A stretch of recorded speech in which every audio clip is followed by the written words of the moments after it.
Un PDG, milliardaire, voit une petite fille jouer du violon pour $1. Il paye, elle joue, et les larmes commencent à couler. Avant de commencer, dites-moi, d'où est-ce que vous nous regardez? J'aimerais beaucoup le savoir. Le soleil de fin d'après-midi projetait de longues ombres sur le restaurant exclusif Saphir de Burlington. Son élégante façade brillait sous le ciel d'automne du Vermont. À l'intérieur, James Wright ajusta sa cravate italienne sur mesure en observant la salle à manger privée. À 38 ans, le PDG de Wright Investments avait déjà amassé plus de richesses que la plupart des gens n'en verraient en une vie. Son costume parfaitement taillé en était la preuve, tout comme sa façon décontractée de commander le champagne le plus cher du restaurant, sans même regarder le prix. « Messieurs, » dit James en levant son verre vers les 4 investisseurs assis autour de lui, « à un nouveau trimestre record. » Les verres en cristal s'entrechoquèrent. De vrais sourires se dessinèrent sur des visages qui contrôlaient des milliards d'actifs. Ces dîners trimestriels étaient devenus une tradition, un lieu où les accords étaient conclus et les fortunes se faisaient. À travers la grande baie vitrée du restaurant, James remarqua une petite silhouette sur le trottoir. Une jeune fille, d'à peine 12 ans, se tenait sous un lampadaire. Elle avait un violon cabossé, coincé sous le menton. Son manteau, bien que propre, montrait des signes d'usure, et ses chaussures semblaient une taille trop petite pour ses pieds qui grandissaient. Malgré le froid, ses doigts se déplaçaient avec agilité sur les cordes. Il produisait des mélodies qui flottaient faiblement dans l'air du soir. « On dirait qu'on a droit à un spectacle local ce soir », remarqua James avec un sourire narquois, en montrant la fenêtre. Ses associés ricanèrent. Leur attention fut momentanément attirée par la jeune fille, avant de revenir à leur discussion sur les tendances du marché et les acquisitions potentielles. Dans la cuisine du restaurant, Catherine Wilson essuya des perles de sueur de son front. Elle frottait sans relâche une pile d'assiettes. À 35 ans, ses mains portaient des callosités, pas à cause des cordes d'un instrument, mais à cause d'années de produits de nettoyage agressifs. Ses traits autrefois magnifiques restaient frappants malgré la fatigue qui s'y lisait.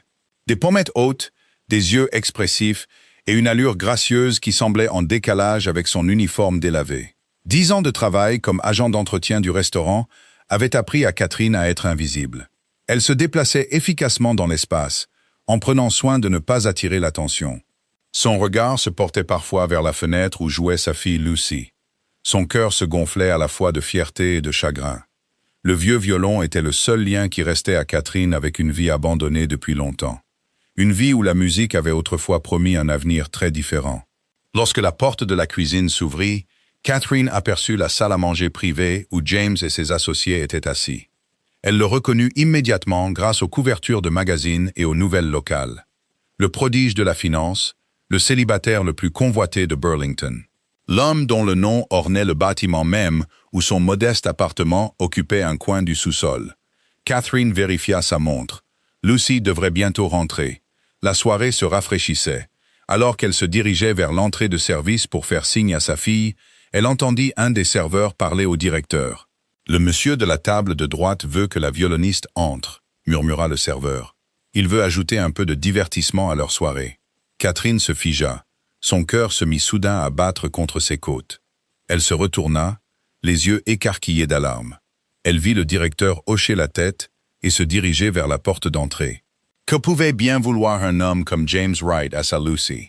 Le cœur de Catherine s'emballa tandis qu'elle regardait le directeur s'approcher de Lucy à travers la fenêtre du restaurant. Sa fille se tenait là, son petit violon serré contre sa poitrine, les yeux remplis d'incertitude. Pendant un instant, Catherine fut transportée dans sa propre jeunesse. Debout sur des scènes, les projecteurs aveuglant sa vision, le poids d'un instrument bien plus précieux dans ses mains. Il y a 10 ans, Catherine Wilson était l'une des violonistes les plus prometteuses du Conservatoire de musique de New York. Ses professeurs avaient parlé de tournées internationales et d'orchestres prestigieux. Ses doigts avaient dansé sur les cordes avec ce genre de talent naturel qui coupait le souffle du public. Puis elle avait rencontré Daniel Harrington, un jeune chef d'orchestre charismatique, dont l'ambition égalait la sienne. Leur romance éclair avait produit non seulement de la belle musique, mais aussi une grossesse inattendue.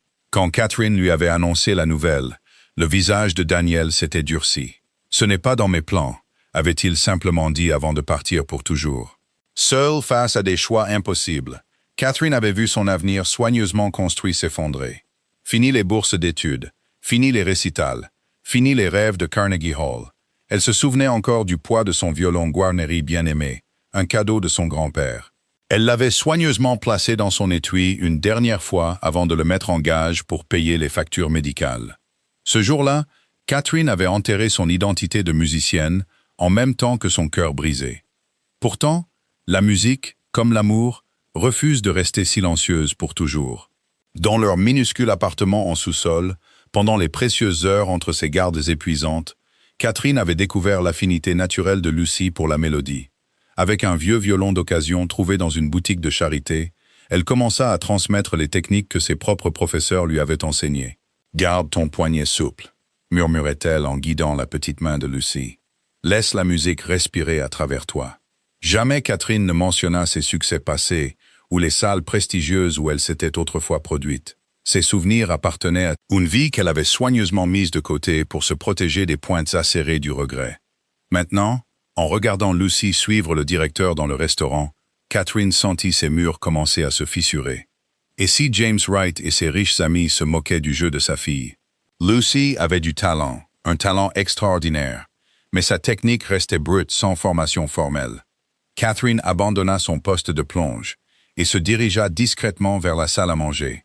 Elle se positionna derrière une colonne décorative, où elle pourrait intervenir si nécessaire. De ce point de vue, elle pouvait voir clairement le visage de James Wright pour la première fois, son sourire confiant, l'arrogance désinvolte de sa posture, le calcul froid dans ses yeux qui lui rappelait trop Daniel. « Voyons voir si ce violon produit autre chose que du bruit, » dit James. Il posa un billet d'$1 sur la table avec un sourire narquois. « Divertis-nous, petite musicienne des rues. » Les associés rirent. Le directeur semblait mal à l'aise. Les mains de Catherine se serrèrent en poing. Mais Lucy se contenta de redresser les épaules, de lever le menton et de croiser le regard de James Wright sans crainte. Lucy se tenait au centre du restaurant Sapphire. Le violon usé semblait soudain lourd dans ses petites mains. Les surfaces polies et les lustres en cristal contrastaient fortement avec le coin de rue où elle jouait habituellement. 5 paires d'yeux d'adultes la scrutaient. Les investisseurs étaient amusés, le directeur mal à l'aise. Et James Wright avait ce sourire provocateur qui lui nouait l'estomac. « Eh bien, » lança James en tapotant le billet d'$1 sur la table, « c'est plus que ce que tu gagnerais en 1 heure dehors, n'est-ce pas ?» Un des associés ricana. « James, sois raisonnable. Que peut-on attendre d'une artiste de rue ?» Les doigts de Lucy se resserrèrent sur le manche de son violon. Depuis sa cachette, Catherine regardait en silence, angoissée. Elle était tiraillée entre la protection maternelle et la certitude que se précipiter ne ferait qu'humilier davantage sa fille. Elle avait élevé Lucy pour qu'elle affronte les défis avec dignité. Mais cela semblait d'une cruauté sans nom. Le restaurant était devenu silencieux. D'autres clients regardaient maintenant la scène se dérouler. Lucy pouvait sentir leurs regards, certains curieux, d'autres pleins de pitié. Elle pensa aux leçons tardives de sa mère. Comment les yeux de Catherine s'illuminaient quand Lucy maîtrisait un passage difficile. Comment sa voix s'adoucissait en parlant du pouvoir de la musique à transcender les circonstances. La musique se fiche que tu sois riche ou pauvre, avait un jour murmuré Catherine. Elle se soucie seulement que tu sois honnête. Lucy redressa sa posture et regarda James Wright droit dans les yeux. Quelque chose vacilla sur son visage, surpris par cette petite démonstration de défi. « Que voudriez-vous entendre, monsieur ?» demanda Lucy, sa voix claire et stable, malgré son cœur qui battait la chamade. James se pencha en arrière, momentanément décontenancé par son sang-froid. Il s'était attendu à des larmes peut-être, ou à une nervosité bégayante. Pas à cette calme dignité de la part d'une enfant qui ne pouvait pas s'offrir de vraies chaussures. « Surprends-moi !» répondit-il d'un geste désinvolte de la main. « Quelque chose d'impressionnant si tu y arrives. » Lucy hocha la tête une fois, plaçant le vieux violon sous son menton avec un soin expert. Elle ferma brièvement les yeux, rassemblant son courage, avant de prendre une décision que Catherine reconnut immédiatement depuis sa cachette. Non, pas ce morceau. Il est trop difficile, trop révélateur. Mais Lucy avait déjà commencé, son archet touchant les cordes pour produire les premières notes envoûtantes de la chaconne de Bach. C'est l'une des pièces les plus difficiles du répertoire pour violon. Un morceau que Catherine avait joué lors de son dernier récital au conservatoire. Un morceau qu'elle n'avait jamais enseigné directement à Lucy, mais que sa fille devait avoir absorbé au fil des années. Elle avait dû l'entendre lors des rares moments où sa mère jouait, quand elle pensait que Lucy dormait. Les premières notes résonnèrent dans l'air comme un défi renvoyé. Le sourire narquois de James se figea, puis s'effaça lentement. Les petits doigts de Lucy commencèrent leur danse impossible sur la touche. Le vieux violon, malgré son apparence usée, produisait des sons d'une profondeur et d'une clarté surprenantes entre les mains expertes de Lucy. Catherine porta une main à sa bouche, les larmes emplissant ses yeux. Sa fille jouait le morceau qui avait autrefois défini sa propre identité musicale. Dans l'interprétation de Lucy, elle entendait des échos de sa propre technique, mais aussi quelque chose d'unique à Lucy. Une honnêteté émotionnelle brute que Catherine avait perdue quelque part sur son difficile chemin. Alors que la mélodie complexe emplissait le restaurant, l'expression de James Wright se transforma. L'arrogance quitta son visage, remplacée par quelque chose de vulnérable et d'inattendu. Il ne voyait plus les vêtements élimés ou les chaussures éraflées. Il n'entendait que la musique, et elle brisait quelque chose en lui. La note finale de la phrase d'ouverture de Bach resta suspendue dans l'air, cristalline et parfaite. L'archet de Lucy se déplaçait avec une précision qui démentait ses 12 ans. Il tirait des sons qui transformaient le restaurant en salle de concert. Son petit corps se balançait légèrement au gré de la marée émotionnelle de la musique, les yeux mi-clos de concentration. James Wright restait assis, immobile, son champagne oublié. Les harmonies complexes que Bach avait tissées 3 siècles plus tôt se déployaient devant lui avec une force émotionnelle inattendue. Le jeu de Lucy manquait de la perfection technique des violonistes professionnels. Pourtant, il possédait quelque chose de plus rare, une profondeur émotionnelle authentique qui allait au-delà de la technique. Catherine observait depuis sa cachette, un cocktail de fierté et d'anxiété la submergeant. Elle reconnaissait les moments où les doigts de Lucy vacillaient légèrement sur des passages particulièrement difficiles. Mais elle voyait aussi comment sa fille se rattrapait avec une musicalité instinctive qui ne pouvait être enseignée. Au fur et à mesure que le morceau progressait, quelque chose d'extraordinaire arriva à James. Sous son extérieur soigneusement construit de richesse et de pouvoir, des souvenirs oubliés commencèrent à remuer. Le souvenir d'un petit appartement où sa mère faisait des doubles gardes. Le souvenir des foyers d'accueil après sa mort. Le souvenir d'observer d'autres enfants avec des parents aimants à travers des fenêtres qui auraient pu être des murs. Une seule larme coula sur sa joue, puis une autre. James ne fit aucun geste pour les essuyer. Il semblait inconscient de leur existence, alors que la musique de Lucy continuait de démanteler les défenses qu'il avait mis des décennies à construire. Les autres clients avaient cessé de manger. Les serveurs se tenaient figés au milieu de leur service. Même la cuisine se tut, alors que la musique imprégnait chaque recoin du restaurant. Les riches investisseurs à la table de James échangèrent des regards gênés. Ils assistaient à une vulnérabilité chez un homme qu'ils avaient auparavant considéré comme insensible à l'émotion. Une femme âgée parmi les habitués observait Lucy avec une intensité particulière. Eleanor Parker, distinguée et élégante dans ses 70 ans, se pencha en avant sur sa chaise. Ses yeux expérimentés notaient chaque nuance de la performance de la jeune fille. En tant que directrice de la prestigieuse Académie de musique de Berkshire, elle avait entendu des milliers de musiciens en herbe. Peu l'avaient émue comme cet enfant le faisait maintenant. Lucy approchait de la section la plus difficile du morceau, une série d'accords complexes nécessitant un placement précis des doigts. Catherine retint son souffle, sachant que ce passage avait mis au défi même les étudiants du conservatoire. Mais Lucy le navigua avec une grâce intuitive. Peut-être pas techniquement parfait, mais émotionnellement honnête, d'une manière qui transcendait les attentes conventionnelles. Alors que les dernières notes résonnaient dans le restaurant silencieux, Lucy abaissa son violon. Pendant 3 battements de cœur, un silence complet régna. Puis les applaudissements éclatèrent. Pas l'approbation polie d'une salle à manger, mais la reconnaissance tonitruante d'un public profondément ému. James resta immobile, les larmes coulant maintenant librement sur son visage. Quand il leva enfin les yeux vers Lucy, son expression s'était entièrement transformée. Fini l'homme d'affaires arrogant qui avait convoqué une artiste de rue pour s'amuser. À sa place se trouvait un homme rencontrant quelque chose d'authentique, dans un monde où tout avait un prix. « Qui t'a appris ?» demanda-t-il doucement, sa voix à peine audible au-dessus des applaudissements continus. Lucy jeta un coup d'œil vers la cachette de Catherine, sachant exactement où se tenait sa mère. « Ma maman », répondit-elle simplement. Eleanor Parker se dirigeait déjà vers Lucy, ses yeux expérimentés reconnaissant un talent unique en une génération. Et Catherine, sortant enfin de sa cachette, réalisa que la musique de sa fille venait de tout changer. Elle venait d'ouvrir des portes qui étaient restées fermement closes pendant une décennie. Le billet d'$1 gisait, oublié, sur la table entre eux. Les applaudissements se calmèrent peu à peu, laissant place à un silence électrique. Eleanor Parker se déplaça avec détermination à travers le restaurant. Son allure élégante commandait l'attention.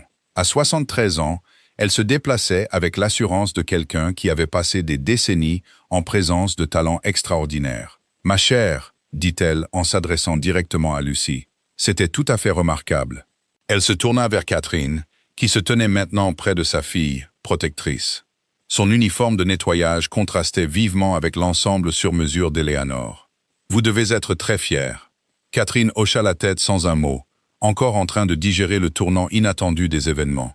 10 ans d'anonymat soigneusement construit venaient de se dissoudre en une performance de 5 minutes. « Je suis Eleanor Parker, directrice de l'Académie de musique de Berkshire », continua la femme plus âgée, tendant une carte de visite à Catherine. « J'aimerais vous parler de l'avenir de votre fille. » Un murmure parcourut le restaurant alors que les clients reconnaissaient le nom. L'Académie de Berkshire était légendaire dans les cercles musicaux. C'était un terrain d'entraînement pour les prodiges qui finissaient par remplir les rangs des orchestres et des salles de concert de classe mondiale. James Wright resta assis, son expression indéchiffrable alors qu'il observait l'interaction. Les larmes avaient séché sur ses joues, mais quelque chose dans ses yeux restait altéré. Une fenêtre ouverte sur des émotions longtemps refoulées. Des talents comme celui-ci apparaissent peut-être une fois par génération, continua Eleanor. Sa voix portait l'autorité de quelqu'un qui avait passé sa vie à évaluer le potentiel musical. Votre fille a un don naturel qui mérite d'être cultivé au plus haut niveau. Lucy leva les yeux vers sa mère, les yeux écarquillés d'un mélange d'espoir et d'incertitude. Le violon toujours serré dans ses mains semblait soudain représenter plus qu'un simple instrument. C'était un pont vers des possibilités qu'aucune d'elles n'avait osé imaginer. Une bourse complète serait disponible, bien sûr, ajouta doucement Eleanor. Elle semblait comprendre intuitivement les réalités économiques qui façonnaient leur vie. Tout, les frais de scolarité, le logement et la nourriture, les cours particuliers, les opportunités de performance. Le sang-froid de Catherine céda finalement, les larmes lui montant aux yeux. « Je ne sais pas quoi dire », murmura-t-elle. « Dites que vous y réfléchirez, répondit Eleanor. Amenez Lucy sur le campus la semaine prochaine. Laissez-nous vous montrer ce que nous pouvons lui offrir. » Alors que Catherine peinait à trouver ses mots, James Wright se leva soudain de sa table. Le mouvement attira tous les regards sur lui, sa présence imposante se réaffirmant après sa vulnérabilité momentanée. « J'aimerais vous parler aussi, » dit-il, sa voix dépourvue de sa condescendance antérieure. « À votre convenance. » La façon dont il regardait Lucy maintenant avait complètement changé. Ce n'était plus avec pitié ou amusement, mais avec quelque chose qui approchait la révérence. C'était le regard de quelqu'un qui avait rencontré quelque chose d'authentique, dans un monde construit sur des façades.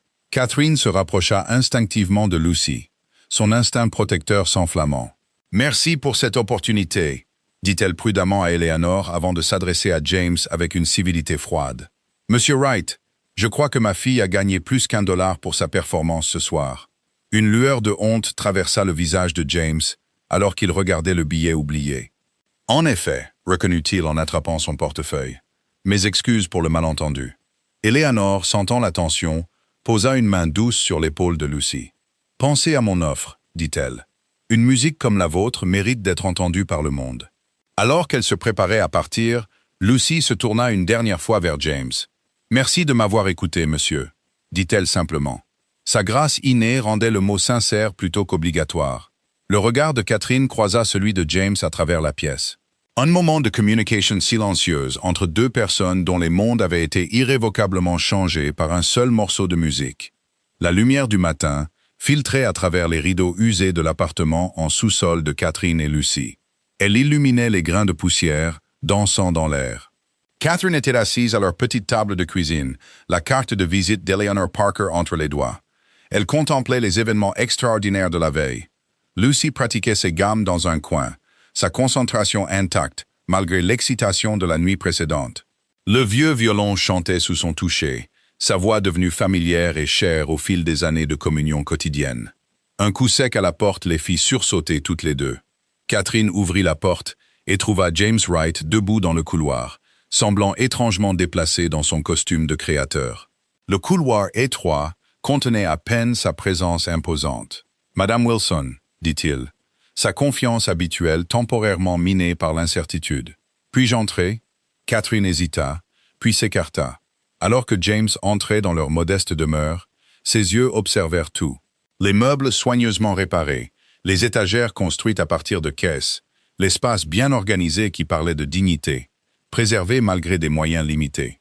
Lucy baissa son violon, observant le visiteur avec une curiosité prudente. « Je suis venu m'excuser, » commença James, « pour mon comportement d'hier soir, et pour faire une offre de mon côté. » Catherine lui indiqua leur seule autre chaise. « Asseyez-vous, s'il vous plaît. » James s'installa inconfortablement, semblant plus grand que ce que le petit appartement pouvait raisonnablement accueillir. « Votre fille a un talent extraordinaire, » dit-il directement. « J'aimerais financer son éducation musicale en privé.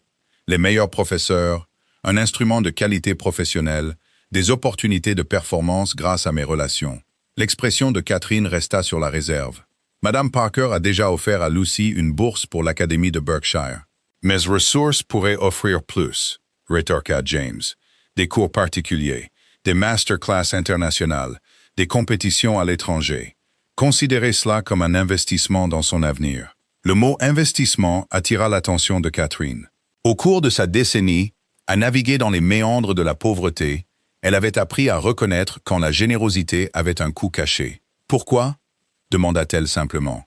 James se tortilla, son instinct d'homme d'affaires pour la négociation vacillant momentanément. « Ce que Lucy a joué hier soir, ça a réveillé quelque chose que je croyais mort depuis longtemps. Je n'ai pas été ému comme ça depuis des années, peut-être jamais. » Catherine étudia son visage, cherchant la condescendance qu'elle avait vue la veille. Au lieu de cela, elle trouva quelque chose de plus complexe. Une réponse sincère à la musique de sa fille, entremêlée avec le besoin d'un homme puissant de contrôler le récit. « Nous apprécions votre offre, » dit Catherine prudemment. « Mais nous avons besoin de temps pour considérer toutes les options. L'avenir de Lucy n'est pas une compétition entre bienfaiteurs. » James sourit crispement, peu habitué à ce que sa générosité soit remise en question. « Bien sûr, prenez ma carte. Pensez à ce que je propose. Des opportunités au-delà de ce que même Berkshire peut offrir. » Alors qu'il se levait pour partir, Lucy parla pour la première fois. « Est-ce que j'aurai toujours le droit de jouer du violon de ma mère parfois, même avec un nouveau ?» L'innocence de la question prit James au dépourvu. Il jeta un coup d'œil à l'instrument usé, comprenant pour la première fois sa signification au-delà de sa valeur monétaire. « Bien sûr, » répondit-il doucement. Après son départ, Catherine s'effondra sur la chaise qu'il avait laissée vacante. « Qu'en penses-tu, Lucy ?» La réponse de sa fille portait une sagesse au-delà de ses 12 ans. « L'Académie m'apprendrait la musique, mais M. Wright veut me posséder. » Catherine serra Lucy dans ses bras, reconnaissant la perspicacité qui reflétait la sienne. Les deux offres promettaient une échappatoire aux difficultés financières, mais à quel prix pour l'âme même de la musique qui les avait soutenues. La soirée s'était installée dans leur petit appartement, projetant de longues ombres sur le tapis usé. Catherine était assise sur le bord du lit de Lucy, caressant doucement les cheveux de sa fille. Elle discutait des événements remarquables qui avaient bouleversé leur vie tranquille. Une seule lampe de table projetait une lueur chaude sur elle, créant un cercle de lumière intime dans l'obscurité. « Il y a 2 jours, nous nous inquiétions de payer le loyer, » songea Catherine, sa voix douce d'émerveillement. « Maintenant, nous choisissons entre des offres qui pourraient changer tout ton avenir. » Lucy était assise en tailleur sur son lit, le vieux violon posé sur ses genoux, comme un ami de confiance. Ses doigts traçaient distraitement les bords usés de l'instrument, alors qu'elle considérait le poids des décisions qui se présentaient à elle. « J'ai trouvé quelque chose, » dit soudain Lucy. Elle attrapa sous son matelas une enveloppe en papier craft pliée. « L'été dernier, quand tu faisais des doubles gardes au café. » Le front de Catherine se plissa alors que Lucy vidait soigneusement le contenu sur le couvre-lit. Des coupures de journaux jaunis, des programmes de concert, et une photo délavée d'une jeune femme en robe noire élégante. Elle tenait un violon sur la scène d'une grande salle de concert. « Pourquoi ne m'as-tu pas dit que tu étais célèbre ?» demanda Lucy, les yeux fixés sur le visage de sa mère. Le souffle de Catherine se coupa, alors qu'elle soulevait l'une des coupures. Où as-tu trouvé ça? Dans cette vieille malle dans le placard de rangement. La serrure s'est cassée quand je l'ai accidentellement renversée. La voix de Lucy ne contenait aucune accusation, seulement de la curiosité. La femme sur ces photos, elle avait l'air si heureuse, si libre. Catherine traça du doigt la photographie, se souvenant du poids du violon Guarneri dans ses mains. Le bourdonnement d'anticipation, avant de monter sur scène, les applaudissements la submergeant comme une vague. « C'était une autre vie », murmura-t-elle. « Mais c'était ta vie », insista Lucy. « Tu allais jouer avec des orchestres du monde entier. Les articles disent que tu étais brillante. » Catherine sourit tristement. « J'étais douée, mais j'ai fait des choix. À cause de moi ?» La question resta en suspens, chargée de sous-entendus. « À cause de l'amour », corrigea doucement Catherine. « Je t'ai choisi, Lucy.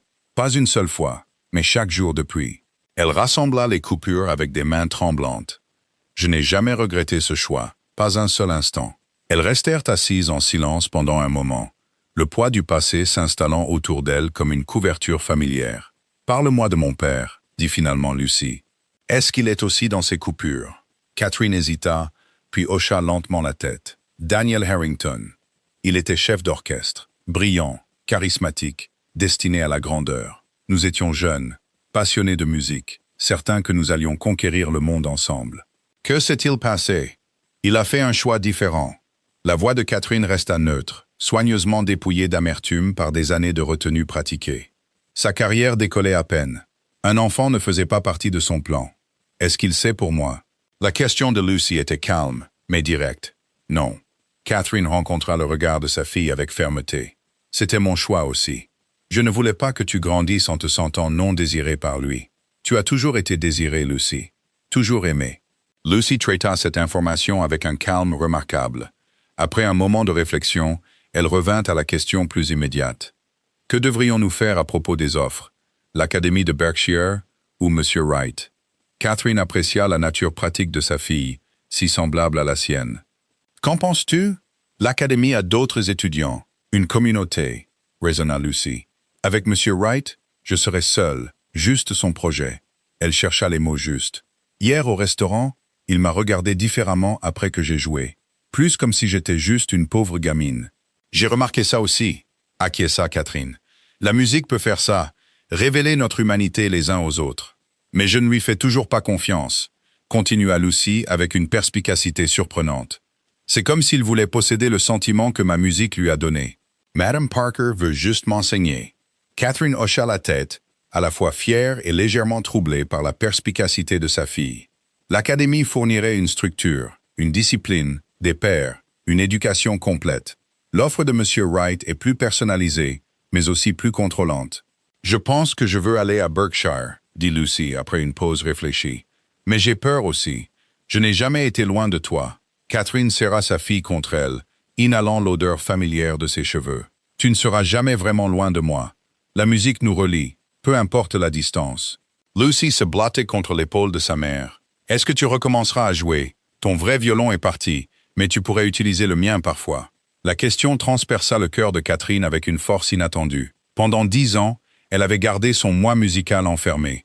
Elle ne s'était autorisée que de brefs moments secrets avec le violon de Lucy, lorsque la douleur du silence devenait trop forte à supporter. « Peut-être », murmura-t-elle. « Une étape à la fois. » Alors que Lucy s'endormait, Catherine resta assise sur le bord du lit. Son esprit naviguait dans les courants de possibilités qui s'étaient soudainement ouverts devant elle. Demain, elle appellerait Eleanor Parker et accepterait l'offre de l'Académie. Elle devrait aussi parler à James Wright, une conversation qu'elle anticipait avec autant de gratitude que de prudence. La musique avait retrouvé son chemin dans leur vie de manière inattendue, par la porte du talent naturel de Lucy. Quels que soient les défis à venir, Catherine était déterminée à ce que le parcours de sa fille ne reflète pas son propre départ abrupt de ce monde. Lucy aurait ce que Catherine avait perdu, la chance de découvrir jusqu'où son don pourrait la mener. La tour de Wright Investments dominait le centre-ville de Burlington comme un monument étincelant de succès. Catherine et Lucy se tenaient dans le hall au sol de marbre. Leurs reflets rebondissaient sur les surfaces polies dans toutes les directions. Lucy serrait fermement son étui à violon, ses jointures blanches contre le cuir usé. « Tu es sûre de ça ?» demanda doucement Catherine. « On a déjà choisi Berkshire. » Lucy hocha la tête. « On devrait lui dire en personne. C'est plus respectueux. » Catherine sourit au sens des convenances de sa fille. Une autre qualité qu'elle avait essayé d'inculquer malgré leurs circonstances difficiles. Elles avaient appelé Eleanor Parker ce matin-là pour accepter l'offre de l'académie. Une conversation remplie de chaleur et d'arrangements pratiques pour la transition à venir de Lucy. Maintenant, elles attendaient l'ascenseur qui les mènerait au bureau penthouse de James Wright, au 52e étage. La suite exécutive était une étude de pouvoir discret. Des fenêtres du sol au plafond offrant une vue imprenable sur le lac Champlain. Des meubles minimalistes en cuir et en chrome. Des œuvres d'art abstraites que Catherine reconnut comme des originaux d'artistes renommés. James se leva de derrière un bureau imposant lorsque son assistante les fit entrer. Catherine, Lucy. Il les salua, sa manière nettement différente de l'homme d'affaires condescendant du restaurant et du visiteur maladroit de leur appartement. Ici, dans son domaine, il projetait une autorité confiante, tempérée par un respect nouveau. « Asseyez-vous, s'il vous plaît. » Catherine nota l'utilisation de leur prénom. Une tentative d'établir une familiarité, peut-être. Elles s'assirent dans des chaises qui coûtaient probablement plus cher que tout le mobilier de leur appartement. « J'ai réfléchi à notre conversation, » commença James. Et je veux modifier mon offre. Catherine commença à parler, mais Lucy la surprit en ouvrant son étui à violon. « Puis-je jouer quelque chose d'abord » demanda-t-elle directement à James. « Quelque chose que j'ai composé. » L'intérêt vacilla sur son visage. Bien sûr. Lucy positionna le vieux violon avec une aisance experte, ferma brièvement les yeux, puis commença à jouer. La mélodie qui en émergea était différente de la complexité structurée de Bach. C'était quelque chose de totalement original. Elle tissait des techniques classiques, avec des thèmes plus simples, que Catherine reconnut comme des fragments de berceuse qu'elle fredonnait quand Lucy était petite. Le morceau racontait une histoire sans parole, une histoire de désir, de lutte, de petits moments de beauté trouvés dans des circonstances difficiles. Il parlait de résilience, dans un langage qui transcendait les barrières économiques, remplissant le bureau stérile de quelque chose de profondément humain. Quand Lucy eut fini, James resta silencieux un long moment, visiblement ému. « Pourquoi joues-tu de la musique, Lucy » demanda-t-il finalement, sa voix à peine plus haute qu'un murmure. Lucy le regarda droit dans les yeux. « Parce que c'est la seule chose qui ne peut être ni achetée ni vendue » répondit-elle simplement. « Elle ne peut qu'être ressentie. » Les mots restèrent en suspens entre eux. Une douce réprimande d'une enfant de 12 ans à un homme qui avait bâti sa vie sur le principe que tout avait un prix. Catherine s'éclaircit la gorge. « Monsieur Wright, nous avons décidé d'accepter l'offre de l'Académie de Berkshire. Nous sommes reconnaissants de votre intérêt, mais nous pensons que l'Académie fournira à Lucy la communauté et la structure dont elle a besoin. » James hocha lentement la tête, quelque chose comme du respect naissant dans son expression. « Je comprends, et je pense que vous avez fait le bon choix. » C'était la dernière réponse que Catherine attendait. « Vous le pensez? La musique de Lucy mérite de se développer naturellement, pas sous mon contrôle. » Il prononça le dernier mot avec une conscience de soi qui la surprit. « Mais mon offre de soutien reste ouverte, sans condition. » En quittant le bâtiment, Catherine réalisa que la musique de Lucy avait accompli quelque chose de remarquable. Elle avait dépassé leurs besoins immédiats pour toucher l'humanité d'un homme qui avait peut-être oublié la sienne. L'air d'automne portait une promesse vive d'hiver, alors que Catherine conduisait leur vieille berline à travers les rues bordées d'arbres vers la maison. À côté d'elle, Lucy regardait par la fenêtre, l'étui à violon soigneusement posé sur ses genoux. Elle digérait le résultat inattendu de leur rencontre avec James Wright. « Je ne pensais pas qu'il comprendrait », dit finalement Lucy, brisant le silence contemplatif entre elles. Il semblait différent dans son bureau qu'au restaurant. Catherine jeta un coup d'œil à sa fille, perpétuellement étonnée par sa perspicacité. « Les gens sont complexes, Lucy. Parfois, ils nous surprennent. » Elle prit un virage, évitant soigneusement un nid de poule qu'elle connaissait par cœur après des années à conduire sur cette route. « Je pense que ta musique a touché quelque chose en lui qui était enfoui depuis longtemps. Tu penses que j'ai fait le bon choix, en choisissant Berkshire plutôt que son offre. » Catherine considéra sérieusement la question, respectant le besoin de sa fille d'être rassurée honnêtement. « Oui, l'Académie te donnera quelque chose que M. Wright ne pourrait pas. Des pairs, une communauté, une structure.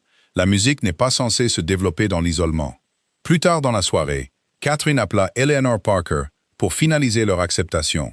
La conversation fut chaleureuse mais pratique. Elles discutèrent des horaires du semestre, des arrangements de logement, des attentes du programme et des détails de la bourse qui rendraient ce voyage improbable possible. Elle aura besoin d'un instrument approprié, mentionna Eleanor vers la fin de leur appel. L'académie a plusieurs beaux violons que les étudiants peuvent utiliser, mais pour un talent comme celui de Lucy, son violon actuel a une valeur sentimentale, expliqua Catherine, ressentant un instinct protecteur envers le modeste instrument qui avait porté leurs deux âmes musicales. Il était à moi avant d'être à elle. Bien sûr, répondit Eleanor avec sa sensibilité caractéristique. Le lien émotionnel avec un instrument est important, mais peut-être pouvons-nous organiser une évaluation professionnelle, voir s'il a besoin d'une restauration ou d'ajustement pour soutenir son développement.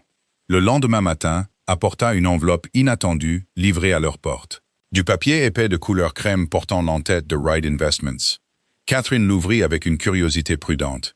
À l'intérieur se trouvait une brève note manuscrite de James Wright, ainsi que des documents juridiques établissant une fiducie discrétionnaire au nom de Lucy. La note était directe et étonnamment humble. « Catherine et Lucy, je respecte votre décision et je crois que c'est la bonne. Une musique comme celle de Lucy mérite un environnement approprié pour s'épanouir. Les documents ci-joints établissent un modeste fonds d'urgence auquel vous pourrez accéder si nécessaire pendant son séjour à Berkshire. Aucune condition, aucune attente. Considérez cela comme des excuses pour mon comportement initial et un investissement dans une musique qui m'a ému, quand rien d'autre ne le pouvait.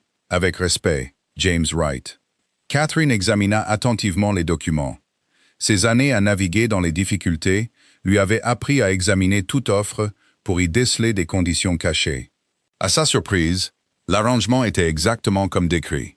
Un simple fonds fiduciaire disponible pour les urgences, sans mécanisme de contrôle ni exigence.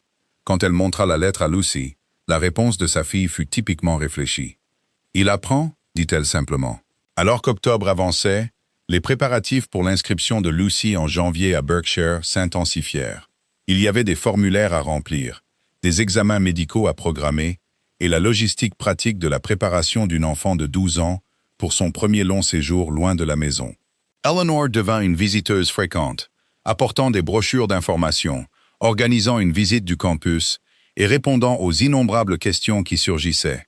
Lors d'une de ces visites, elle remarqua les mains de Catherine, le bout des doigts calleux et la mémoire musculaire distinctive de ses mouvements qui révélaient son passé musical. « Vous étiez vous-même violoniste » observa Eleanor, non pas comme une question, mais comme une certitude.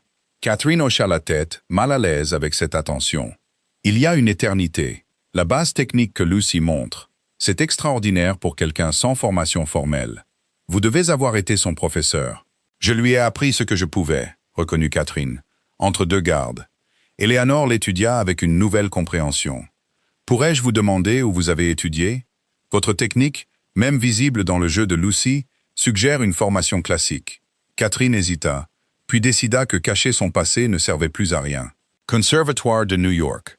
J'ai quitté pendant ma dernière année. » La reconnaissance se lut dans les yeux d'Eleanor. « Catherine Wilson, » dit-elle lentement. « Je me souviens maintenant. Vous avez joué le concerto de Mendelssohn avec l'orchestre des étudiants. Le corps professoral parlait de votre potentiel. » Catherine détourna le regard, non préparée à l'afflux d'émotions que provoquait le fait d'être reconnue. C'était une autre personne, une autre vie. « La musique ne nous quitte jamais, » dit doucement Eleanor, « même quand nous la quittons. » Alors qu'elle se dirigeait vers la porte, Eleanor s'arrêta. « Catherine, l'Académie est toujours à la recherche de personnel à temps partiel. Administration, soutien aux étudiants, divers postes. Si vous vouliez être plus proche de Lucy pendant cette transition, peut-être pourrions-nous trouver quelque chose de convenable. » L'offre resta en suspens.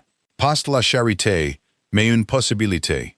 Une chance de rester connecté au parcours de Lucy, tout en commençant peut-être à renouer avec le monde qu'elle avait abandonné une décennie plus tôt. « J'y réfléchirai », répondit Catherine, les mots ressemblant aux premiers pas hésitants sur un chemin oublié depuis longtemps. Cette nuit-là, après que Lucy se fut couchée, Catherine s'assit seule dans leur petit salon. Pour la première fois depuis des années, elle s'autorisa à vraiment regarder les vieilles photographies et les coupures que Lucy avait découvertes. Des preuves concrètes de la jeune violoniste prometteuse qu'elle avait été avant que la vie n'exige des choix différents. Le chemin à suivre devenait clair. Lucy aurait sa chance à Berkshire. Catherine trouverait un moyen de rester connectée au parcours de sa fille, tout en commençant peut-être à guérir la partie musicale d'elle-même, qui avait été réduite au silence pendant trop longtemps. La nuit précédant le départ de Lucy pour l'Académie de Berkshire, un sentiment d'anticipation tranquille remplissait leur petit appartement. Catherine avait passé la journée à emballer les modestes affaires de sa fille. Elle pliait soigneusement chaque article avec la conscience que cette transition marquait le début d'un nouveau chapitre pour elles deux. Lucy était assise en tailleur sur le sol du salon, entourée des quelques souvenirs qu'elles avaient accumulés au fil des ans. Catherine l'observait depuis le seuil, frappée de voir à quel point sa fille avait l'air adulte à ce moment-là. En équilibre entre l'enfance et quelque chose de nouveau, son visage pensif sous la chaude lumière de la lampe. « Je pense qu'il est temps », dit doucement Catherine, attirant l'attention de Lucy. Elle traversa jusqu'au petit placard dans le couloir et en sortit une lourde malle en bois, la même que Lucy avait découverte l'été précédent. Cette fois, Catherine sortit une petite clé de sa poche et la déverrouilla correctement. « Je l'ai gardée fermée trop longtemps », expliqua-t-elle en soulevant le couvercle pour révéler des couches de souvenirs soigneusement conservées. Lucy s'approcha, les yeux écarquillés de curiosité.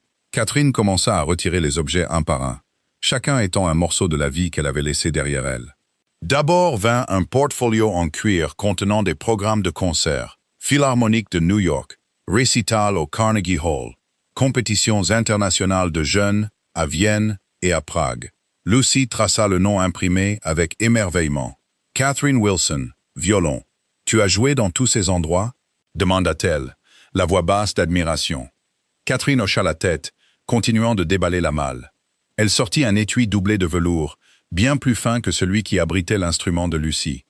Quand elle l'ouvrit, toutes deux eurent le souffle coupé, non pas par la présence d'un violon, mais par son absence. L'intérieur sur mesure était parfaitement conservé. Le vide en forme d'instrument était un rappel poignant de ce qui avait été sacrifié. « Mon Guarneri », expliqua Catherine, ses doigts traçant les contours vides. « Je l'ai vendu pour payer les factures médicales quand tu es né. Il valait plus que ce que je pouvais gagner en des années. » Lucy toucha l'étui vide. « Tu as tout abandonné. »« J'ai tout gagné », corrigea doucement Catherine. « Des trésors différents, tout aussi précieux. » Plus profondément dans la malle se trouvaient des photographies. Catherine avec des professeurs renommés, avec des membres d'orchestre, avec d'autres étudiants. Sur chaque image, elle rayonnait de la joie confiante de quelqu'un pleinement immergé dans sa vocation. Parmi elles, se trouvait une photo particulière que Catherine hésita avant de retirer. Un bel homme jeune aux yeux intenses et une baguette de chef d'orchestre, son bras autour d'une Catherine plus jeune. « Daniel Harrington », dit Catherine, sa voix stable. « Ton père. » Lucy accepta la photographie avec des mains tremblantes, étudiant le visage de l'homme qu'elle n'avait jamais connu. « Il me ressemble au niveau des yeux », observa-t-elle tranquillement. « C'est vrai », acquiesça Catherine. « Il était brillant, charismatique, destiné à la grandeur. Où est-il maintenant ?» Catherine prit une profonde inspiration. « À Londres, aux dernières nouvelles. Il est le chef principal de l'Orchestre symphonique royal. Sa carrière a prospéré exactement comme il l'espérait. Est-ce qu'il sait pour moi ?» La question de Lucy était directe, sans accusation. « Non », répondit honnêtement Catherine. « C'était mon choix de ne pas le lui dire. Il a clairement fait savoir qu'un enfant ne faisait pas partie de son plan. Et je ne voulais pas que tu commences la vie en te sentant non désiré par lui. » Elle prit la main de sa fille. « Je n'ai jamais voulu que tu penses que tu étais une obligation ou un obstacle. Tu as toujours été mon choix, Lucy. Ma joie. » Lucy absorba cette information avec un calme remarquable. « Devrais-je le détester ?» Catherine secoua fermement la tête. « Non, la haine te lie aux gens de manière malsaine. La compréhension est préférable. Il était jeune, ambitieux, concentré sur un chemin unique. Tout le monde n'a pas la capacité de changer de cap lorsque la vie présente des virages inattendus. » Du fond de la malle, Catherine retira une petite pochette en velours. En l'ouvrant, elle révéla un délicat collier en argent, avec un pendentif en forme de note de musique. « Ma grand-mère me l'a donné quand j'ai été acceptée au conservatoire. » Elle expliqua, l'argent captant la lumière alors qu'elle le tenait en l'air. Elle disait que la musique était le langage des âmes qui retrouvent leur chemin. « J'aimerais que tu l'aies à Berkshire. » Catherine attacha le collier autour du cou de Lucy, le pendentif se posant contre sa clavicule. Quelque chose pour te rappeler que, où que la musique t'emmène, il y a toujours un lien avec tes origines. Les doigts de Lucy touchèrent le pendentif, ses yeux se remplissant de larmes. Et si je ne suis pas assez bonne? Les autres étudiants se sont probablement entraînés toute leur vie avec des professeurs professionnels et des instruments chers. Catherine prit le visage de sa fille entre ses paumes. Tu apportes quelque chose de plus précieux que la formation technique. Tu apportes la vérité dans ton jeu. C'est la différence que les gens ont entendue au restaurant. Pas seulement des notes, mais une émotion honnête. Fais confiance à ce don, Lucy. Il ne peut pas être enseigné. Elles passèrent des heures à explorer le contenu de la malle, des lettres de professeurs, des critiques de première performance, des livres de théorie avec les notes de Catherine en marge. Chaque objet révélait une autre facette de l'héritage musical que Lucy avait inconsciemment hérité. « Joueras-tu un jour à nouveau ?» demanda Lucy alors qu'elle remballait soigneusement la malle, cette fois sans enfermer les souvenirs. Catherine considéra la question, sentant quelque chose changer en elle, une porte longtemps fermée commençant à s'ouvrir. « Peut-être, » répondit-elle, « une étape à la fois. Pour l'instant, c'est à ton tour de découvrir où la musique t'emmènera. » Alors qu'elle se préparait pour le lit, Catherine écrivit une lettre que Lucy lirait pendant son voyage du lendemain. Des mots d'encouragement, d'amour et de sagesse qui pourraient accompagner sa fille dans ce nouveau chapitre. Dans l'enveloppe, elle glissa le collier en argent, complétant le cercle qui reliait leurs parcours musicaux à travers les générations. Le matin du départ de Lucy arriva avec un pâle soleil d'hiver, illuminant les fenêtres givrées de leur appartement. Catherine avait à peine dormi, son esprit rempli de préoccupations pratiques et d'anticipation émotionnelle. Elle se déplaça silencieusement dans leur petite cuisine, préparant un petit déjeuner spécial pendant que Lucy terminait ses bagages. Eleanor Parker avait arrangé que Lucy se rende à l'académie avec un autre nouvel étudiant d'une ville voisine. Leur transport devait arriver dans quelques heures à peine. Les arrangements pratiques étaient tous en place. Attribution du dortoir, emploi du temps des cours, détails de l'orientation. Pourtant, Catherine ne pouvait se défaire du sentiment de se tenir au bord d'un précipice, sur le point de regarder sa fille faire un pas dans le vide et de croire qu'elle volerait. Lucy sortit de sa chambre, portant sa petite valise et l'étui à violon qui était devenu une extension d'elle-même. Elle portait le pendentif en forme de note de musique en argent autour de son cou. Ses doigts le touchaient de temps en temps, comme pour y puiser du réconfort. « Je crois que j'ai tout, » dit-elle, sa voix stable malgré l'émotion dans ses yeux. Elles prirent le petit déjeuner ensemble, leur conversation dérivant entre rappels pratiques et souvenirs partagés. Aucune ne mentionna directement la séparation imminente. Comme par un accord tacite, elles avaient décidé de se concentrer sur l'opportunité plutôt que sur le départ. Un coup à la porte les fit sursauter toutes les deux. Catherine ouvrit et trouva Eleanor Parker debout, élégante comme toujours dans son manteau d'hiver. Mais plus surprenant encore était la grande silhouette derrière elle.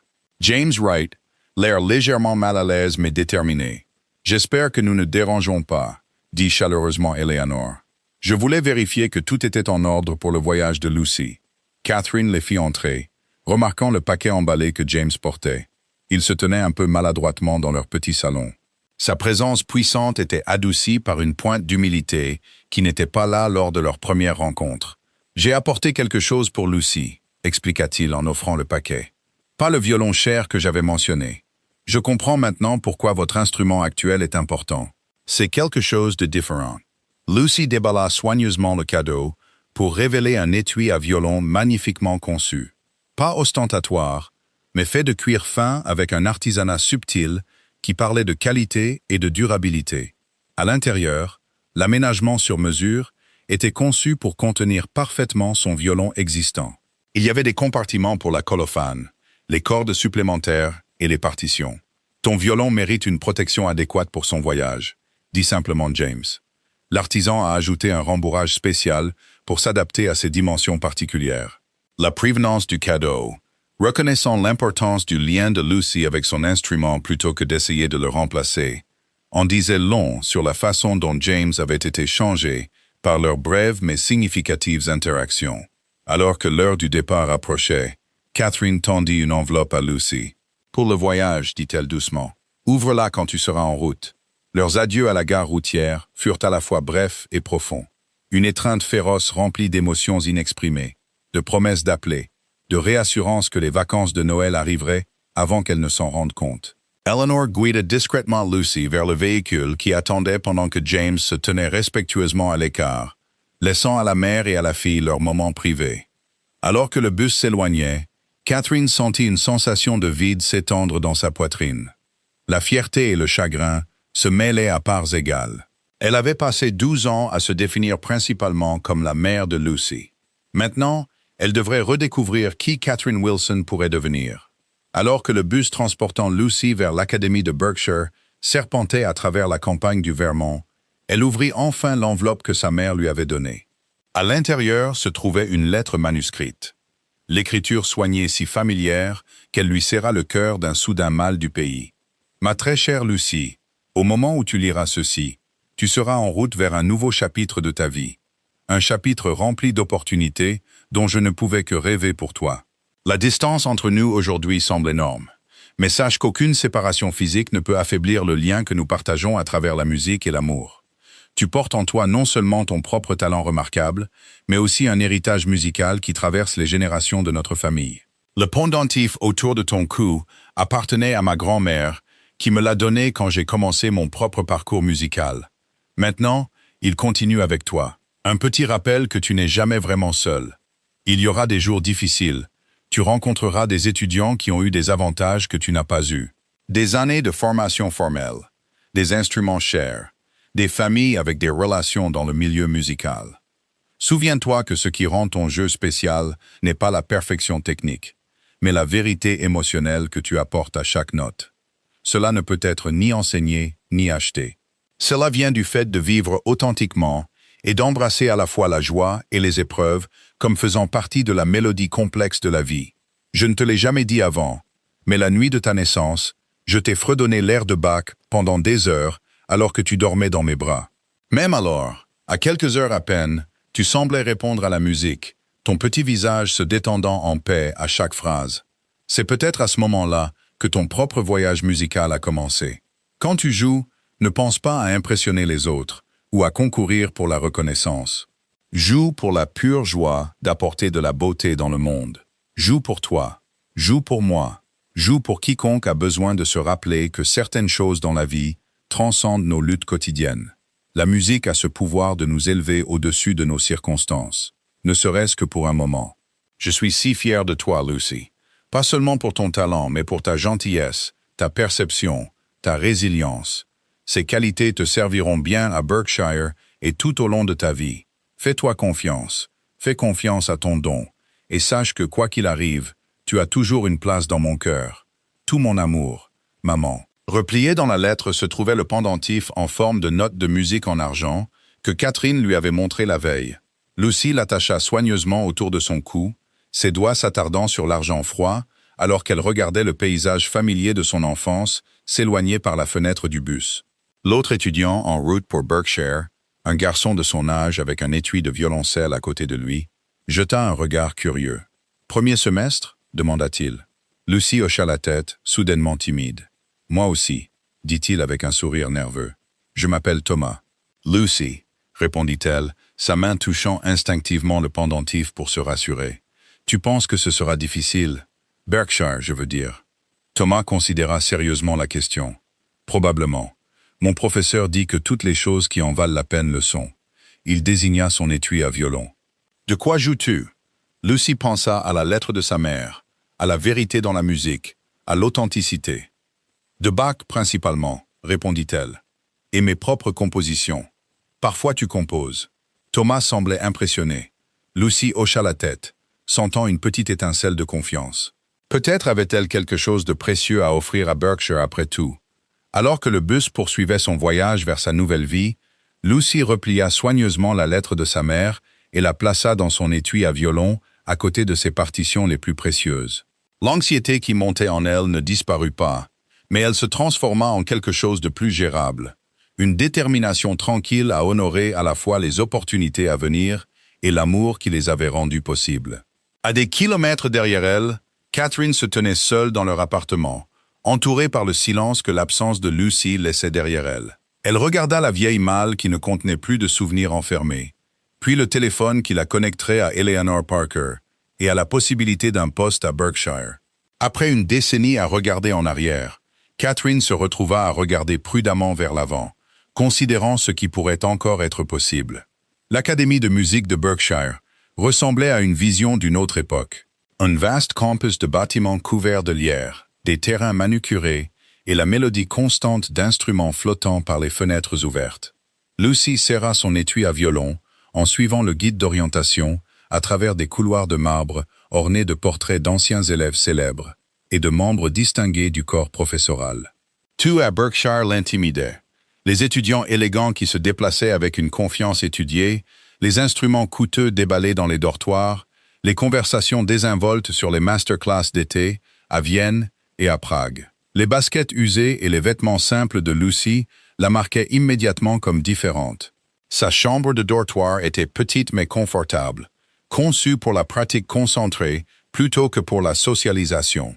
Sa colocataire, Sophia Bennett, arriva avec des ensembles de bagages assortis et un étui à violon que Lucy reconnut immédiatement comme contenant un instrument valant plus que tout ce que sa mère possédait. « Tu es boursière, n'est-ce pas ?» demanda Sophia sans détour, pas méchamment, mais avec la franchise de quelqu'un qui ne s'était jamais soucié de pouvoir s'offrir quoi que ce soit. Lucy hocha la tête, déballant ses quelques affaires avec un soin délibéré. « Bourse complète. »« Tu dois être vraiment doué alors, » répondit Sophia, son évaluation initiale s'adoucissant. « Berkshire ne donne pas ça à n'importe qui. » La première semaine passa dans un tourbillon d'auditions de placement, d'évaluation de théorie et de sessions d'orientation.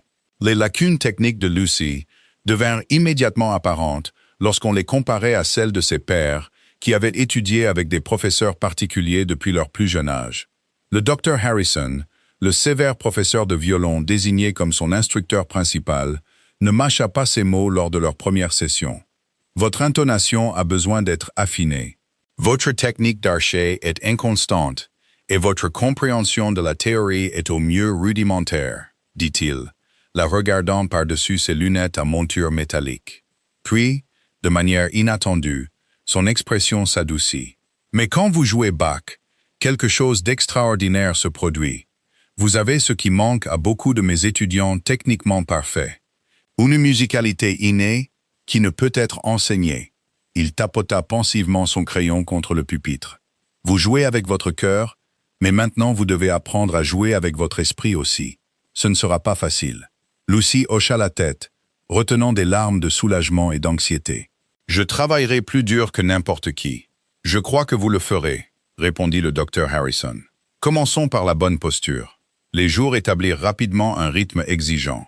Cours de théorie le matin, cours particuliers, répétition d'ensemble, heures de pratique obligatoire et études le soir. Lucy pratiquait souvent jusqu'à ce que ses doigts lui fassent mal. Elle était déterminée à combler le fossé technique entre elle et ses camarades de classe qui avaient bénéficié d'années de privilèges. Thomas, le violoncelliste du bus, devint un allié inattendu. Il se retrouvait régulièrement dans les salles de pratique où il l'aidait patiemment à naviguer dans les concepts de théorie musicale que d'autres avaient maîtrisés des années plus tôt. « Pense-y comme à une langue », expliqua-t-il lors d'une session tardive. Les règles peuvent sembler arbitraires au début, mais ce ne sont que des outils pour aider la musique à parler plus clairement. Un soir, alors qu'elle luttait avec un passage particulièrement difficile, Lucy fondit finalement en larmes de frustration. « Peut-être que je n'ai pas ma place ici », murmura-t-elle. Tout le monde semble tout comprendre si facilement. Thomas posa son violoncelle. « Ce n'est pas vrai. Tu entends des choses dans la musique que la plupart d'entre nous manquent complètement. Le reste, c'est juste de la mécanique. C'est important, mais ça s'apprend.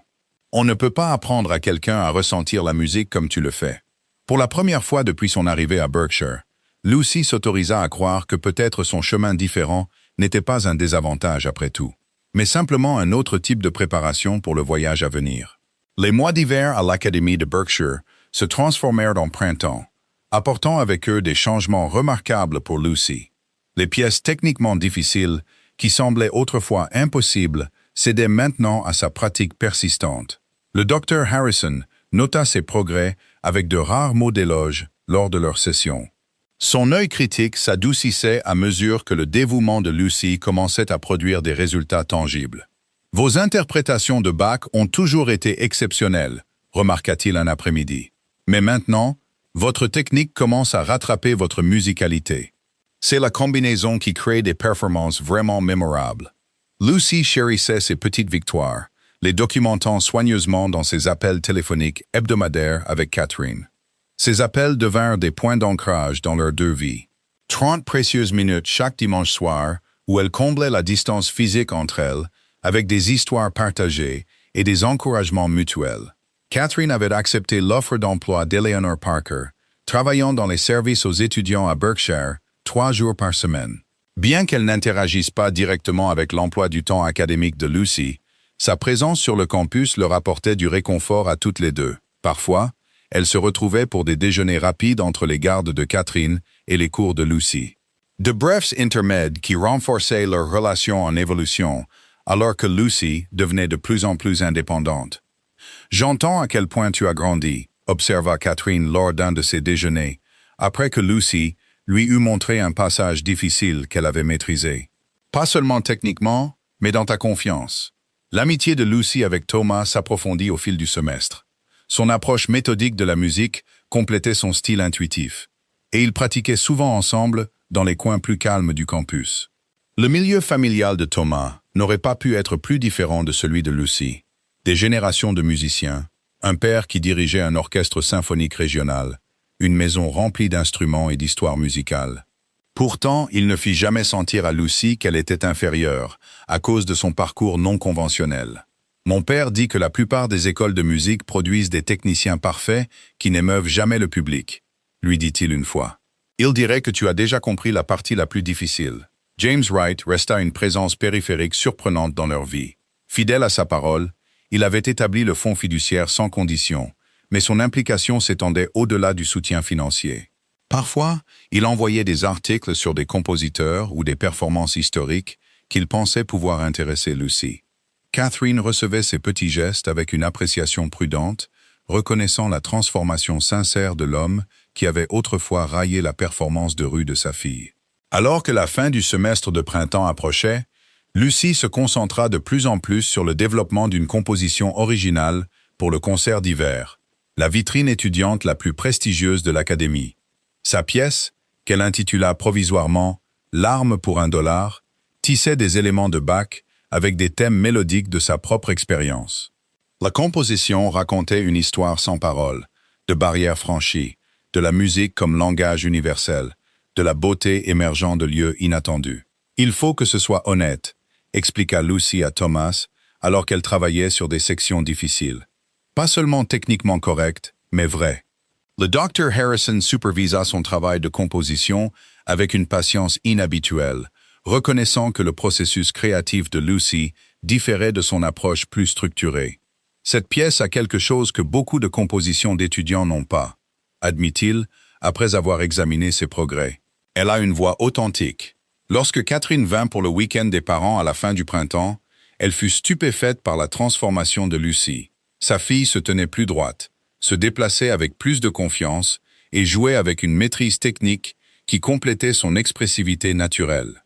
Après le récital étudiant de Lucy, Catherine se retrouva entourée de membres du corps professoral désireux de discuter du talent unique de sa fille. « Lucy a mentionné que vous étiez son premier professeur », dit le Dr. Harrison, étudiant Catherine avec un respect nouveau. « Vous avez posé des bases extraordinaires. » Catherine sourit, ressentant un mélange complexe de fierté et de nostalgie. « Je lui ai donné ce que je pouvais. Berkshire lui a donné ce que je ne pouvais pas. » Alors que l'année académique touchait à sa fin, Lucy reçut une lettre inattendue d'Eleanor Parker. La directrice de l'Académie avait organisé la participation de plusieurs étudiants exceptionnels à un prestigieux atelier d'été, et le nom de Lucy figurait en tête de liste. L'opportunité offrirait une formation intensive avec des maîtres musiciens du monde entier, accélérant encore son développement. Lucy approcha Catherine avec la lettre, son expression partagée entre l'excitation et l'inquiétude. « Ça veut dire que je ne serai à la maison que 2 semaines avant le début de l'atelier. » Catherine serra sa fille dans ses bras. « C'est exactement pour ça que tu es à Berkshire. Pour des opportunités comme celle-ci. La maison t'attendra toujours. » Cette nuit-là, Lucy travailla tard dans les salles de pratique, peaufinant sa composition pour le concert d'hiver. Alors que la mélodie prenait forme sous ses doigts, elle réalisa qu'elle avait évolué en quelque chose de plus complexe qu'elle ne l'avait initialement imaginé. Pas seulement une histoire personnelle, mais une exploration musicale de la façon dont des connexions inattendues peuvent transformer des vies. Le visage de James Wright au restaurant, les sacrifices de sa mère, l'amitié de Thomas, le respect réticent du Dr. Harrison. Tous ces éléments se tissaient ensemble dans une composition qui honorait à la fois d'où elle venait et où elle pourrait aller. La pièce se terminait par un refrain envoûtant qui faisait écho à la simple mélodie que Catherine fredonnait comme berceuse. D'une reconnaissance musicale que, peu importe jusqu'où son talent pourrait l'emmener, Lucy portait toujours ses débuts avec elle. Le prestigieux concert d'hiver de l'Académie de Berkshire eut lieu par une claire soirée de décembre. Le campus était transformé par des lumières scintillantes et de la neige fraîche. À l'intérieur de l'historique Chamberlain Hall, l'excitation montait, alors que les familles, le corps professoral et d'éminents mécènes de la musique remplissaient l'élégant auditorium. Des critiques de grandes publications prirent discrètement leurs sièges, programmes en main, stylos prêts à évaluer les talents les plus prometteurs de l'Académie. En coulisses, Lucy se tenait dans sa simple robe bleue, accordant soigneusement son violon. L'instrument, bien que toujours modeste par rapport aux autres de l'Académie, avait été amoureusement restauré par un maître luthier que James avait recommandé. Non pas remplacé, mais respecté pour son histoire et amélioré pour mieux soutenir les capacités croissantes de Lucy. Le pendentif en forme de note de musique en argent de sa mère brillait à sa gorge, un rappel tangible du voyage qui l'avait amené ici. Au premier rang du public était assise Catherine, élégante dans une robe empruntée, les yeux brillants d'anticipation. À côté d'elle se trouvait Eleanor Parker, dont la foi en Lucy avait ouvert cette porte. Et de manière inattendue, sur le siège à côté d'elle, était assis James Wright. Il était arrivé sans fanfare, sa présence étant une reconnaissance silencieuse de son rôle dans l'histoire qui se déroulait. Lucy devait jouer en dernier, une position d'honneur qui reflétait la haute estime du corps professoral pour sa composition. En attendant, elle pensa à l'incroyable transformation de sa vie en seulement 1 an. De jouer pour quelques pièces devant le restaurant Saphir à se tenir en coulisses de l'une des académies de musique les plus prestigieuses du pays.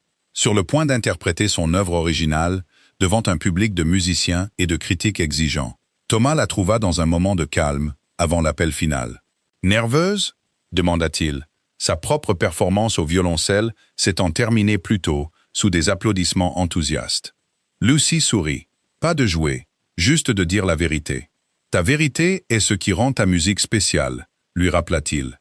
Quand le moment arriva enfin, Lucy monta sur scène d'un pas mesuré, le menton haut malgré les papillons dans son estomac. Sous les projecteurs, elle pouvait voir clairement Catherine au premier rang, les yeux de sa mère remplis de larmes et de fierté. À côté d'elle, Eleanor regardait avec la satisfaction d'un mentor dont la foi avait été justifiée. James était assis avec une humilité inhabituelle, un homme transformé par le pouvoir inattendu de la musique à briser des murs soigneusement construits. Lucy positionna son violon, prit une profonde inspiration et commença à jouer sa composition, L'arme pour $1. La pièce s'ouvrit sur un écho envoûtant de Bach qui se transforma progressivement en quelque chose d'unique à elle. Un récit musical qui parlait de barrières franchies, de connexions inattendues, de beauté émergeant de la lutte. En jouant, Lucy mit tout dans la musique. Les sacrifices de sa mère, son propre voyage de l'exclusion à l'appartenance, l'étrange coup du sort qui l'avait amené sur cette scène. La mélodie s'envola dans la salle, parfois d'une vulnérabilité déchirante, d'autres fois d'une résilience triomphante. Dans le public, Catherine se retrouva transportée à l'époque où elle était une jeune violoniste prometteuse. Elle reconnaissait dans le jeu de sa fille des échos de ce qui aurait pu être, ainsi qu'une célébration de ce qui était. Alors que la pièce approchait de son apogée, le regard de Catherine croisa celui de James à travers la petite distance entre leurs sièges. Un moment de reconnaissance silencieuse des rôles improbables qu'ils avaient chacun joués dans le parcours de Lucy. Lucy conclut sa composition par un doux refrain qui faisait écho aux berceuses que Catherine avait fredonnées des années auparavant. Un retour aux sources musicales qui laissa le public dans un silence haletant avant qu'il n'éclate en une ovation debout. Les critiques qui avaient entendu d'innombrables prodiges se trouvèrent émus par quelque chose au-delà de la prouesse technique. La voix authentique d'une jeune artiste avec quelque chose de sincère à communiquer. Lors de la réception qui suivit le concert, une journaliste s'approcha de Lucy. « Votre pièce était extraordinaire, dit-elle. Qui diriez-vous a été votre plus grande influence ?» Lucy, entourée de membres du corps professoral et de mécènes désireux de la félicité, répondit sans hésitation. Mon premier professeur était Catherine Wilson. Elle nettoyait les sols la nuit, mais elle m'a appris que la vraie musique ne vient pas de l'instrument. Elle vient de l'âme. Catherine, entendant ces mots, sentit un poids se lever, qu'elle n'avait pas réalisé porter depuis 10 ans. La musique ne l'avait jamais quittée. Elle s'était simplement transformée, s'écoulant à travers sa fille, de manière qu'elle n'aurait jamais pu imaginer lorsqu'elle avait rangé ses propres rêves. Alors que la neige commençait à tomber à l'extérieur des fenêtres de Chamberlain Hall, Lucy se retrouva debout entre les 3 adultes qui avaient façonné son improbable parcours. Catherine avec son amour et son sacrifice inébranlable. Eleanor avec sa reconnaissance du potentiel et sa fourniture d'opportunités. James avec son évolution inattendue de l'arrogance au soutien humble. « Que se passe-t-il ensuite ?» demanda James, sincèrement curieux du chemin qui pourrait se dérouler devant cette remarquable jeune musicienne. Lucy toucha le pendentif à sa gorge, un petit sourire jouant sur ses lèvres. « Plus de musique », répondit-elle simplement. « Toujours plus de musique. » Et à ce moment-là, entourée de possibilités, Lucy Wilson réalisa que la musique n'avait jamais été une question d'échapper à ces circonstances. Il s'agissait de les transformer, note par note, mesure par mesure, en quelque chose de beau, qui pouvait toucher les cœurs et changer des vies, y compris la sienne.